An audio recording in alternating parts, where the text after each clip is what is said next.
किसी की जागीरी नहीं है मालेगांव कॉर्पोरेशन, ये जो ये किसी की जागीरी नहीं है। मैं पिन डाउन आंदोलन करो या लॉकडाउन आंदोलन करो या कारपोरेशन बंद आंदोलन करो, ये शहर हमारा है, हम यहाँ पैदा हुए, हम यहाँ बड़े हुए। कमिश्नर साहब ने कहा कि ये कारपोरेशन किसी की जागीर नहीं है, ये हमारे अपने शहर के एक एक रहने वाले नागरिकों की जागीर है। कमिश्नर हमारा नौकर है, उसकी जागीर नहीं है, ये हमारे शहर की प्रॉपर्टी है, हमारे शहर की कॉरपोरेशन है। हम टैक्स भरते, हमारे टैक्स से कमिश्नर को पगार मिलता, वह हमारा नौकर है और नौकर बन के ये शहर में काम करना पड़ेगा।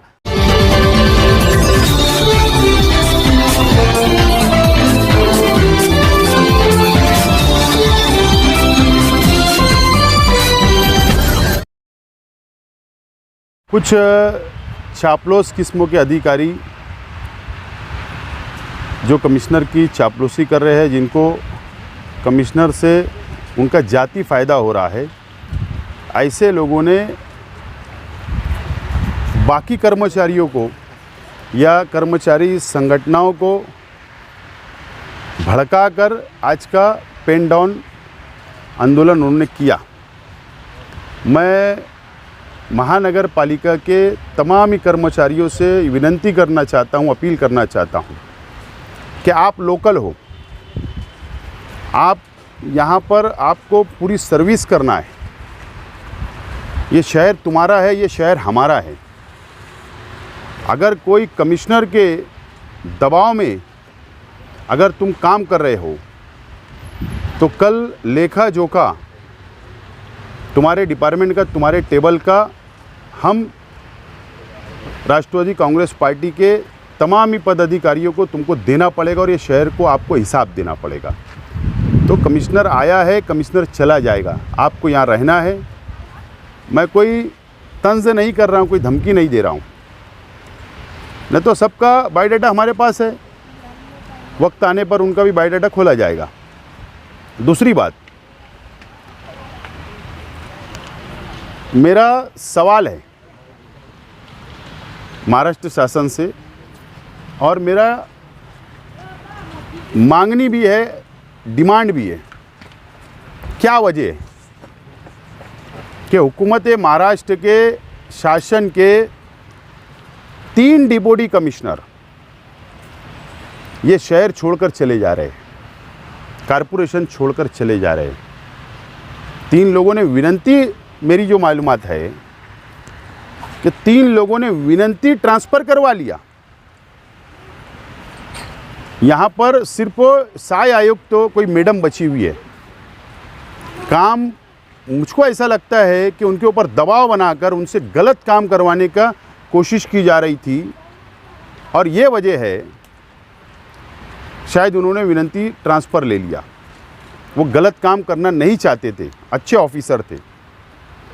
आप मुझे बताओ, हेल्थ ऑफिसर साइका मैडम थी, वो क्वालिफाइड है, MBBS है, तजुर्बा है, उनको ट्रांसफ़र कर दिया जाता। उनसे नीचे ग्रेड के जिनके पास डिग्री है, जो मानधान पर है, अफसोस ऐसे हेल्थ ऑफिसर को बैठाया जाता। उन पर भी दबाव होगा कहीं ना कहीं, या गलत काम करवाने की कोशिश की जा रही है। मेडिसिन का टेंडर 2 महीना हो गया खोला नहीं जा रहा है, उन पे दबाव तक खोलो, उनकी ट्रांसफ़र कर दी गई। एक तरीके से अधिकारियों पर भी दबाव बनाकर गलत काम करवाने की कोशिश की जा रही है। सरकार से मैं आज लेटर दे रहा हूं कि ये अधिकारी क्यों छोड़ के जा रहे हैं, इसकी भी इंक्वायरी होना चाहिए, उनसे पूछा जाना चाहिए उन पे क्या दबाव था। तीसरी बात, पेन डाउन उन्होंने आंदोलन किया। मेरा ऐसा मानना है कि उनकी पेन को, प्रशासक की पेन को 4 आंख है, एक टक्के वाली है और एक नाइंसाफ़ी करने वाली है। एक टक्के वाली आंख है 2 और एक नाइंसाफ़ी करने वाली है। वो मालेगांव शहर की आवाम के साथ नाइंसाफ़ी की जा रही है, तो हमने आवाज़ नहीं उठाना। ये शहर हमारा है, हम यहाँ पैदा हुए, हम यहाँ बड़े हुए और हमको मरना है और यहीं दफन होना है। हम ऐसे प्रशासक के दबाव में आने वाले नहीं। हमारे को संविधान ने जो अधिकार दिया है उस अधिकार से हम ऐसे प्रशासक जो भ्रष्टाचारी है, इससे पहले भी जहाँ थे वहाँ पर भी भ्रष्टाचार के आरोप लगे। ये नासिक के अंदर नगर विकास डिपार्टमेंट में डिप्टी कलेक्टर थे, वहाँ पर भी परमा प्रशासकीय मान्यता, जितना बजट नहीं था उससे ज़्यादा इन्होंने बांट दिया था। ये सब हमको पता है। और किसी सियासी लोगों के दबाव के अंदर बजट बेचने का काम, भेदभाव करने का काम कमिश्नर कर रहे हैं। हम ये बर्दाश्त नहीं करेंगे। पेन डाउन आंदोलन करो या लॉकडाउन आंदोलन करो या कारपोरेशन बंद आंदोलन करो, हमारा आंदोलन चलेगा, चलता रहेगा। ये शहर के अंदर 100 करोड़ रुपए का टेंडर निकलता है, 10% आबो दिया जाता। ये शहर में पोषण आहार का टेंडर है, उनके ऊपर भ्रष्टाचार के आरोप लगते, कंप्लेन दाखिल होती है, तकरार अर्ज दाखिल होता है। ये शहर के अंदर 682 लोगों की भर्ती, नौजवानों को रोज़गार मिलना चाहिए। साजिश रची जा रही है कि मानधन वालों को डायरेक्ट ऑर्डर देने के लिए शासन से मान्यता लाने की साजिश की जा रही है। शहर के नौजवानों के साथ नाइंसाफ़ी करने का काम हो रहा है। ये शहर के अंदर बुहारी गटर का जो टेंडर निकला, तो उस टेंडर के अंदर नरम शराइत रखते हुए किसी रास्ते में चलने वाले कॉन्ट्रैक्टर को देने की साजिश की जा रही है। ये शहर के अंदर बजट को बेफाम बेचा जा रहा है, बेफाम बेचा जा रहा है और करप्शन बढ़ता जा रहा है। और करप्शन के ख़िलाफ़ में, नाइंसाफ़ी के ख़िलाफ़ में हमारे जैसे लोगों की जिम्मेदारी है, कर्तव्य है कि हमको आंदोलन करना पड़ेगा, आवाज़ उठाना पड़ेगा। और दूसरी सियासी पार्टियां नहीं उठा रही है, मुझे कुछ बोलना नहीं है, लेकिन उन लोगों की भी जिम्मेदारी है। ये शहर को खंडर बना के छोड़ दिया जाएगा।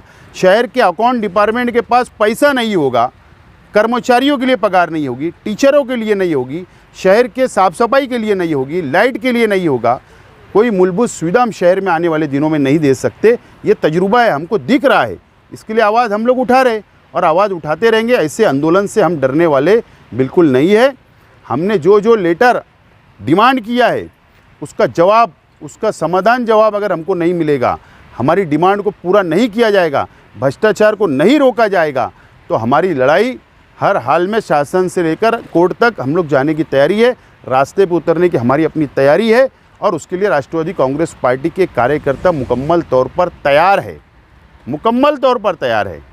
और हम किसी से डरने वाले, चपने वाले बिल्कुल नहीं है। लेकिन कारपोरेशन के अंदर जो गलत काम होगा उसके खिलाफ में आवाज़ हम लोग उठाते रहेंगे। आज उठा रहे और कल भी उठाते रहेंगे। तो सवाल है कि कमिश्नर साहब ने कहा कि ये कारपोरेशन किसी की जागीर नहीं है, ये हमारे अपने शहर के एक एक रहने वाले नागरिकों की जागीर है। कमिश्नर हमारा नौकर है, उसकी जागीर नहीं है। ये हमारे शहर की प्रॉपर्टी है, हमारे शहर की कॉरपोरेशन है। हम टैक्स भरते, हमारे टैक्स से कमिश्नर को पगार मिलता, वह हमारा नौकर है और नौकर बन के ये शहर में काम करना पड़ेगा। हमारे ऊपर राज करके काम नहीं करना पड़ेगा। हम इसको बर्दाश्त नहीं करेगी शहर की आवाम।